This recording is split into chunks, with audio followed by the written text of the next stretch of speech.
Hello everyone, welcome to rsragwal.com। तो आज हम बात करते हैं बेटा पीरियोडिक क्लासिफिकेशन ऑफ एलिमेंट्स के पार्ट 2 की, जिसके अंदर हम काफी ज्यादा इंपॉर्टेंट क्वेश्चन डिस्कस करने वाले हैं। अगेन मैं आपको ये बात दोबारा रिपीट कर दूं कि ये क्वेश्चंस बेटा एग्जाम के पॉइंट ऑफ व्यू से बहुत ज्यादा इंपॉर्टेंट है, क्योंकि हम इंपॉर्टेंट क्वेश्चन ही आपको करा रहे हैं। तो इन क्वेश्चंस को आप अपनी नोटबुक में जरूर नोट डाउन कीजिएगा और जो जो आंसर है उसको मार्क जरूर करते चलना, और एग्जाम में जाने से पहले इस रजिस्टर को एक बार रिवाइज जरूर करके जाना, क्योंकि डायरेक्ट आपको एग्जाम में क्वेश्चन देखने को मिलेंगे।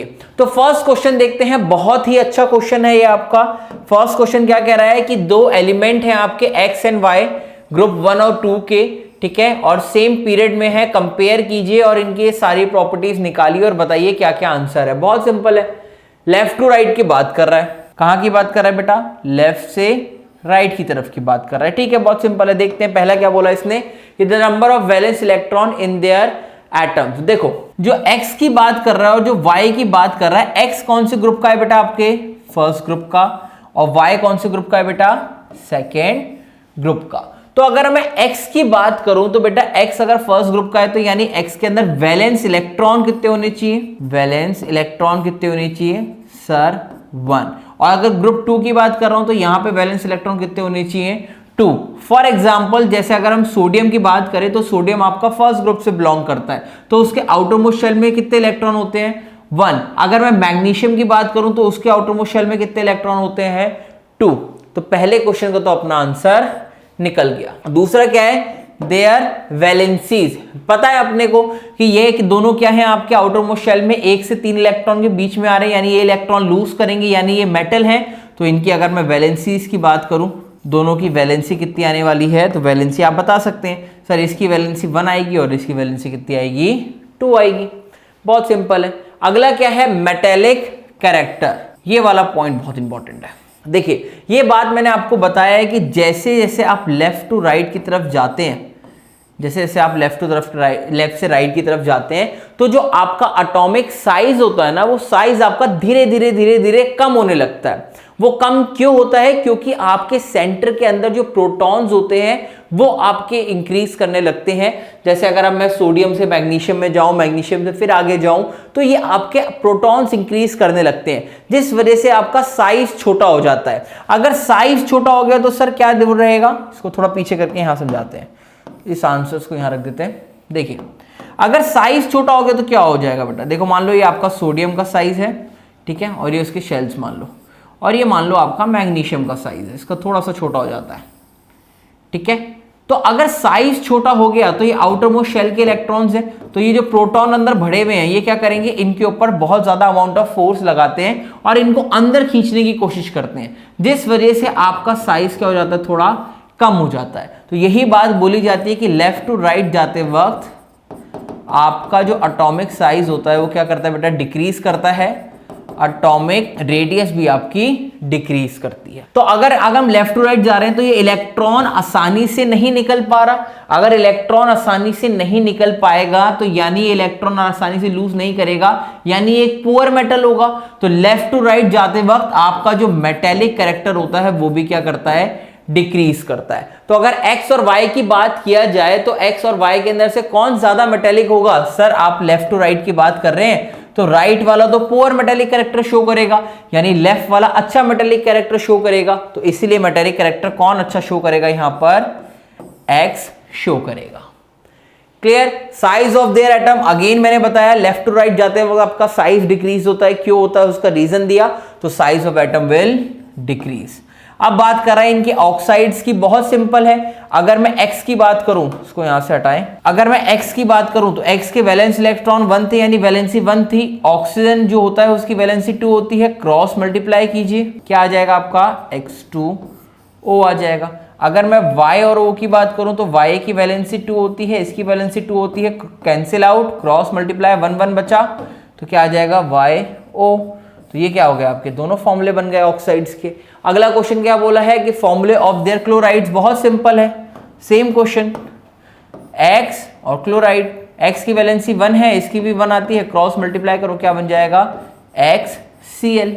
और अगर मैं बात करूं YCl की, y की वैलेंसी 2 है, इसकी 1 है। क्रॉस मल्टीप्लाई करो, क्या बन जाएगा? YCl2। देखो सारे आंसर आपके यहाँ पे लिखे हुए स्क्रीन के ऊपर, यही आपके आंसर्स आ रहे हैं। यहाँ डायरेक्टली आंसर्स लिखे हुए हैं, बट मैंने आपको रीजन के साथ समझाया कि ये आंसर्स क्यों आ रहे हैं, तो इनका स्क्रीनशॉट आप ले लेना। सारे आंसर समझा दिए। बताओ कोई डाउट? कितना सिंपल क्वेश्चन था। तो इसी तरीके के क्वेश्चन आपके एग्जाम में पूछे जाते हैं, क्योंकि कितने का 1 2 3 4 5 6 पॉइंट्स थे, 6 में से मैंने आपको 4 पूछ लिया, 5 पूछ लिए, तो 5 मार्क्स का क्वेश्चन बन गया। क्लियर? चलिए अगला क्वेश्चन देखते हैं। अगला क्वेश्चन क्या है? The atomic number of an element is 16, predict the valence electron of its atom. और वैलेंसी बताओ, ग्रुप नंबर बताओ, ये बताओ कि वो मेटल है कि नॉन मेटल है, ऑक्साइड बताओ, क्लोराइड बताओ। देखो 6 पॉइंट दिए, 6 मार्क्स का आपका क्वेश्चन बन सकता है आराम से इजीली। ठीक है, तो कैसे करेंगे? 16 दिया है, मैं आपको बता दूं ये सल्फर होता है। ठीक है, मैं आपको बता देता हूं, मुझे याद है कि सल्फर का एटॉमिक नंबर 16 होता है। अगर आप इसकी इलेक्ट्रॉनिक कॉन्फ़िगरेशन लिखिए, क्या आ जाएगा?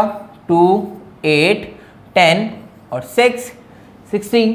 आउट ऑफ वैलेंस इलेक्ट्रॉन कितने आ रहे हैं? सर वैलेंस इलेक्ट्रॉन 6 आ रहे हैं, यानी ये कौन सा आपके ग्रुप पे बिलोंग करेगा? इसका ग्रुप नंबर होगा बेटा 16 ग्रुप में बिलोंग करेगा। पहला तो अपने को देखते ही पता लग गया। Number of valence electron, outer most shell में कितने इलेक्ट्रॉन है सर? 6 इलेक्ट्रॉन है। वैलेंसी, आउटर मोस्ट शेल में 6 इलेक्ट्रॉन है, या तो 0 बनाए या 8 बनाए। 8 बनाना इजी, इसलिए क्या करेगा? 2 इलेक्ट्रॉन को गेन करेगा, तो इसलिए इसकी वैलेंसी कितनी आ जाएगी? 2। बहुत सिंपल। अब ये इलेक्ट्रॉन गेन कर रहा है तो सर मेटल तो होगा नहीं, होगा क्या? नॉन मेटल होगा। अब ऑक्साइड की फॉर्मेशन की बात कर रहा है, तो सर आप मान लीजिए कि एलिमेंट आपका S का ही मान लेते हैं ना, तो ठीक है, इसकी वैलेंसी कितनी आई? 2, और आपकी ऑक्सीजन की वैलेंसी 2। 2 से 2 कटा, 1 1 क्रॉस मल्टीप्लाई, क्या बन गया आपका? SO। ये क्या बन गया आपका? ऑक्साइड। क्लोराइड की बात कर रहा है तो बहुत सिंपल है, ये 2 था, ये 1 था, क्रॉस मल्टीप्लाई करेंगे क्या बन जाएगा? SCl2। सारे क्वेश्चन के आंसर बता दिए। बताओ कितना सिंपल था। तो ये आपके देखो आंसर लिखे हैं सारे। ठीक है, अच्छा ऑक्साइड का नेचर भी पूछा था कि, अच्छा नेचर पूछा है ऑक्साइड का, तो ये बात मैं आपको ऑलरेडी बता चुका हूं। मैंने आपको ऑक्साइड बना के दिखा दिया, और मैं आपको बता चुका हूं एक रूल MOB, यानी मेटल हमेशा कौन सा ऑक्साइड फॉर्म करते हैं सर? Basic oxide. तो नॉन मेटल कौन सा करते हैं? पढ़ा रखा है कि नॉन मेटल सर कौन सा ऑक्साइड फॉर्म करते हैं? Acidic oxide. तो इसका नेचर कैसा होना चाहिए था? एसिडिक। सारे पॉइंट बता दिए। बताओ क्लियर है कि नहीं? कितना सिंपल क्वेश्चन था। चलिए अगला क्वेश्चन, लिथियम सोडियम पोटेशियम आपको दिए हुए हैं और डोमिनेट ट्रेड्स में। ये वाला क्वेश्चन भी आपको पिछली क्लास में एक एग्जांपल कराया था मैंने। आप ही लोग बताओगे, स्क्रीनशॉट अभी रोको वीडियो को और सॉल्व करो और बताओ क्या आंसर निकला। जल्दी करो इसको। चलो हम लोग करते हैं क्वेश्चन। क्या है? लिथियम सोडियम और पोटेशियम, ये बोला है। लिथियम का एटॉमिक नंबर कितना है? 7, और इसका कितना दिया है आपको? पोटेशियम का 39। आपको सोडियम का निकालना है। बहुत सिंपल है, कैसे निकालोगे? आपको एटॉमिक मास दिया है, आपको इसका एटॉमिक मास बोला है। क्या करोगे?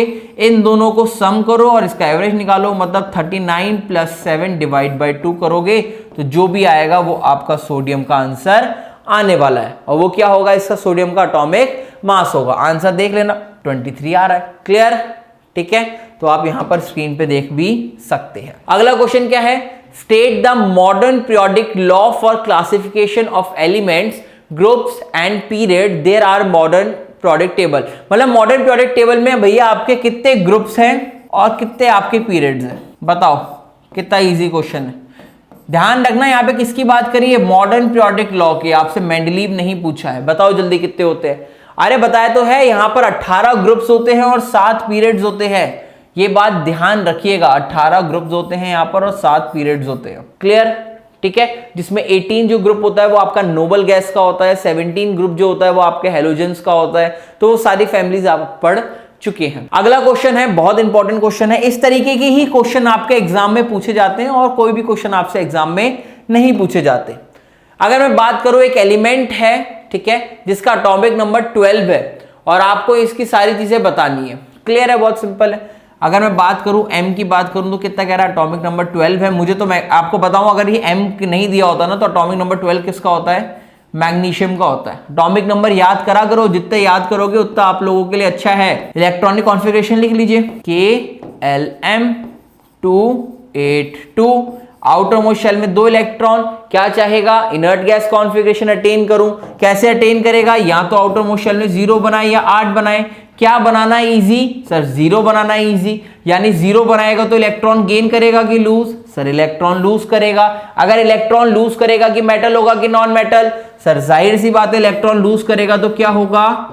मेटल होगा। क्लियर? अब देख लेते हैं क्या पूछा है भैया। पहला पूछा था कि राइट डाउन इलेक्ट्रॉनिक कॉन्फ़िगरेशन, जी बता दिया इलेक्ट्रॉनिक कॉन्फ़िगरेशन, ये आ गया। दूसरी चीज कौन से ग्रुप को बिलोंग करेगा? आउटर मोस्ट शेल में वैलेंस इलेक्ट्रॉन 2 आ रहे हैं, यानी सेकंड का आंसर क्या हो गया? सर ये ग्रुप 2 पे बिलोंग करेगा। चलिए जी, थर्ड क्या बोला है कि सर आपका एम मेटल है कि नॉन मेटल? अभी हमने देखा सर हमारा थर्ड क्या था, आपका मेटल है, ये हमारा मेटल है। ठीक है, समझ में आया? कितना सिंपल क्वेश्चन था। तो ये सारी चीजें आपको लिखा है। अच्छा ऑक्साइड भी बोल रहा तो ऑक्साइड भी बना लो। एम की वैलेंसी 2 थी, ऑक्सीजन की वैलेंसी भी आपकी 2 होती है। क्रॉस आपने यहाँ पे एक दूसरे को कैंसिल आउट किया, क्या बन गया आपका? MO। बताओ कितना सिंपल क्वेश्चन था। यही आपका फॉर्मूला बन रहा है, मॉलिक्यूलर फॉर्मूला। ठीक है, चलिए अगला क्या है, आपको एक फॉर्मूला दिया हुआ है मैग्नीशियम ऑक्साइड का। ठीक है, state the formula of barium nitrate और बेरियम सल्फेट। बहुत ही सिंपल क्वेश्चन है। मैग्नीशियम ऑक्साइड का दिया हुआ है, ये बना कैसे होगा? क्योंकि मैग्नीशियम का चार्ज भी +2 होता है और इसका होता है आपका 2-, और इसकी वैलेंसी होती है 2, इसकी वैलेंसी भी होती है 2। इस वजह से आपका ये फॉर्म हुआ होगा। किसकी बात कर रहा है? बेरियम नाइट्रेट की बात कर रहा है। ठीक है, तो पता होना चाहिए आपको, अगर हम बेरियम की बात करें तो बेरियम के ऊपर जो चार्ज आता है वो क्या आता है बेटा? 2 पॉजिटिव, और नाइट्रेट क्या होता है बेटा? आपका NO3-। तो अगर बेरियम की अगर मैं यहाँ लिखूं, ऊपर चार्ज नहीं लिखा जाता, अगर मैं यहाँ पे फॉर्मूले लिखने की बात करूं तो बेरियम की वैलेंसी कितनी हुई? 2, क्योंकि चार्ज 2 है। वैलेंसी के अंदर कभी भी चार्ज इंक्लूड नहीं करते। और इसका कितना हुआ? 1। क्रॉस मल्टीप्लाई करेंगे, क्या बन जाएगा? Barium nitrate. ये आपका फॉर्मूला बना। आप किसकी बात कर रहा है? बेरियम सल्फेट की बात कर रहा है। ये भी कर लेते हैं, इसमें भी क्या दिक्कत है? बड़ा सिंपल क्वेश्चन है सर। बेरियम का आपका बताया था वैलेंसी 2। सल्फेट जो होता है, अगर मैं बात करूं सल्फेट क्या होता है बेटा? SO4 2-, यानी इसके ऊपर चार्ज क्या आ रहा है? 2- का चार्ज आ रहा है। अगर 2- का चार्ज आ रहा है यानी इसकी वैलेंसी कितनी होगी सर? 2 होगी। ऑलरेडी हम यूज कर चुके हैं, तो यहां लिखते हैं हम सल्फेट, और सल्फेट की वैलेंसी कितनी हुई? 2। यहां से आपने एक दूसरे को कैंसिल आउट किया, ये इधर गया, ये इधर गया, क्या आ गया सर? Barium sulphate. तो ये निकल गया बेरियम सल्फेट का फॉर्मूला, और ये निकल गया बेरियम नाइट्रेट का फॉर्मूला। बताओ सिंपल है? डिफिकल्ट है कोई? नहीं। तो ये आपके आंसर निकल गया, नोट डाउन कर लो। ठीक है, चलिए आगे चलते हैं। ये आपका नीचे यहाँ पे बेरियम नाइट्रेट का बना भी रखा है। ये जो मेथड है ना, इसको क्रिस क्रॉस मेथड बोलते हैं। जो क्रॉस मल्टीप्लाई करते हैं ना, ये बेसिकली क्रिस क्रॉस मेथड बोला जाता है। क्लियर? चलिए आगे चलते हैं। अगला क्वेश्चन है, how many periods are in modern periodic table? अभी तो बताया कितने पीरियड्स होते हैं sir? 7। How do the atomic radius and valency and metallic character vary down the group? कैसे बात कर रहा है आपसे? डाउन द ग्रुप जाते वक्त, मतलब आप कहां जा रहे हैं इस बार? ऊपर से नीचे जा रहे हैं, टॉप से बॉटम आ रहे हैं। तो एटॉमिक रेडियस की बात कर रहा है। अगर आप ध्यान हो तो ऊपर से नीचे जाते वक्त आपका एटॉमिक नंबर जो होता है बेसिकली इंक्रीज करता है। जैसे अगर मैं आपसे बात करूं 3 एलिमेंट में काम हो जाएगा। ये ग्रुप 1 के मैंने हमने उठाए हैं एलिमेंट्स। अगर लिथियम की बात करें तो लिथियम का एटॉमिक नंबर 3 होता है, इसका एटॉमिक नंबर 11 और इसका 19। अगर हम तीनों की आपकी इलेक्ट्रॉनिक कॉन्फ़िगरेशन लिखने की कोशिश करें KLM तो कितना आ जाएगा? 2-1। इसकी अगर हम बात करें 2-8-1, और अगर हम लास्ट वाले की इसकी बात करें आपकी कितना आ जाएगा? 2-8-8-1। तो अगर आप जरा ध्यान से देखें, अगर इनका एटॉमिक स्ट्रक्चर बनाए तो यहाँ पे कितने शेल्स हैं? सिर्फ न्यूक्लियस और सिर्फ K शेल। अगर इसकी बात करें तो न्यूक्लियस, K शेल और L शेल। अगर इसकी बात करें KLMN सब है, nucleus, K shell, L shell, M shell और एक और बना लो N शेल। अब आपको आंसर खुद ही देना है, मैं तो खुद दूंगा नहीं, आप खुद ही बताएंगे आंसर। चलिए क्वेश्चन देखते हो, मुझे नहीं पता, मैंने आपको सामने बना दिया। पहला क्या बोला है? Atomic radius. एटॉमिक रेडियस क्या होती है सर? ये एटॉमिक रेडियस होती है। क्या ये बढ़ती भी दिख रही है, कम होती भी दिख रही है? सर एटॉमिक रेडियस इंक्रीज होती भी दिख रही है, क्योंकि नंबर ऑफ शेल्स आपके इंक्रीज हो रहे हैं। क्लियर? दूसरी चीज sir valency. Sir outer most shell में तो इलेक्ट्रॉन तो एक ही है, वैलेंसी कहां चेंज हो रही है? तो सर वैलेंसी क्या है आपकी? कांस्टेंट या फिर सेम।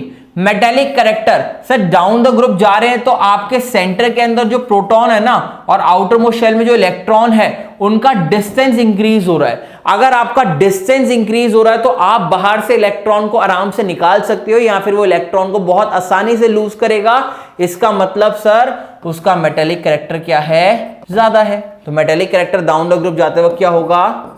इंक्रीज होगा। तो तीनों के आंसर बता दिए। एटॉमिक रेडियस इंक्रीज होगी, वैलेंसी कांस्टेंट रहेगा और मेटेलिक कैरेक्टर भी इंक्रीज होगा। क्लियर हुआ ये वाला कॉन्सेप्ट? ठीक है, चलिए इसको हटाते हैं, अगले क्वेश्चन की बात करते हैं। क्या कह रहा है? How do the atomic size and metallic character of an element vary as we move left to right. अभी बताया था लेफ्ट टू राइट जाते वक्त, लेफ्ट टू राइट जाते वक्त क्या होता है बेटा, आपके नंबर ऑफ शेल्स जो रहते हैं ना वो बराबर रहते हैं। नंबर ऑफ शेल्स जो रहते हैं बेटा वो आपके बराबर रहते हैं, वो आपके डिक्रीज या इंक्रीज नहीं होते। But the only factor is कि लेफ्ट टू राइट जाते वक्त आपके जो प्रोटॉन्स है ना वो आपके इंक्रीज करते जाते हैं। जैसे जैसे एटॉमिक नंबर इंक्रीज करता है आपका प्रोटॉन भी इंक्रीज करते हैं। तो ये प्रोटॉन आपके आउटर मोस्ट शेल के इलेक्ट्रॉन्स के ऊपर बहुत ज्यादा फोर्स लगाते हैं, जिस वजह से होता क्या है, जिस वजह से बेटा ये साइज आपके सामने आपको ऐसा दिख रहा है ना, ये साइज क्या हो जाता है बेटा, श्रिंक हो जाता है। ये छोटे छोटे ये साइज आपके ना ऐसे श्रिंक होने स्टार्ट हो जाते हैं, छोटा साइज होने लग जाता है। तो लेफ्ट टू राइट जाते वक्त जो आपकी एटॉमिक रेडियस होती है वो क्या होती है, डिक्रीज करती है। और एटॉमिक रेडियस बोलो या एटॉमिक साइज बोलो एक ही बात है।